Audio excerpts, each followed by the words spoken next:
In the early 1960s, a child diagnosed with leukemia had almost no chance. About 1 in 25 lived 5 years. For most families, it was a death sentence. Today, that same diagnosis, acute lymphoblastic leukemia, the most common childhood cancer, is survived by about 9 children in 10. 1 in 25 to 9 in 10. It's one of the quietest, most important victories in the history of medicine. And how the line climbed is not the story you'd expect. Start at the bottom, 1962. A young doctor named Donald Pinkel takes over a brand new hospital in Memphis, St. Jude. Back then, one drug might buy a child a few months. Then the leukemia always came back. The accepted wisdom, these children couldn't be saved, only comforted. Pinkel refused to accept that. His idea was to stop fighting fair. Don't use one drug, hit the leukemia with several at once, each attacking it a different way, and treat the brain and spine directly, where the cancer loved to hide and return. He called it total therapy. It was brutal, and it worked. By the early 1970s, instead of almost none, about half the children were surviving. A death sentence had become a coin flip. Here's the part that surprises people. There was no single miracle drug.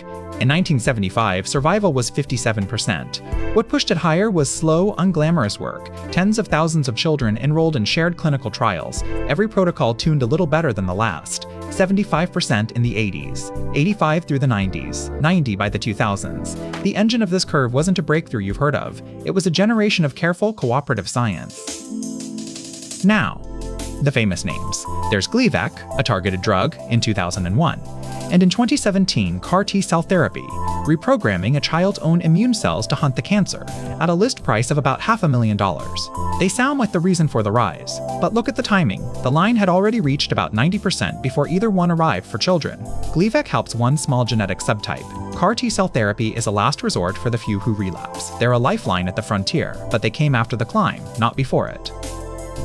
So let's be precise in both directions. For this leukemia, 9 in 10 is real. Reach 5 years and most of these children are genuinely cured. But childhood cancer is not one disease. A child diagnosed with an aggressive brainstem tumor today faces odds almost as grim as a child decades ago. Some lines on this chart have barely moved. And surviving isn't the end of the story. These treatments can leave marks that last a lifetime. And not 90%. Remember, that's for leukemia. Isn't shared evenly either. It's mostly the number for children in wealthy countries. For a child born in much of the world, the odds are still far lower. The biggest gap today isn't the science, it's who can reach it. So this victory isn't finished. But step back and look at the whole line. Every point on it is a child who got to grow up, who, 60 years ago, almost certainly would not have. A death sentence bent into a 9 in 10 chance, one protocol at a time. That's the rise of childhood leukemia survival, in one timeline.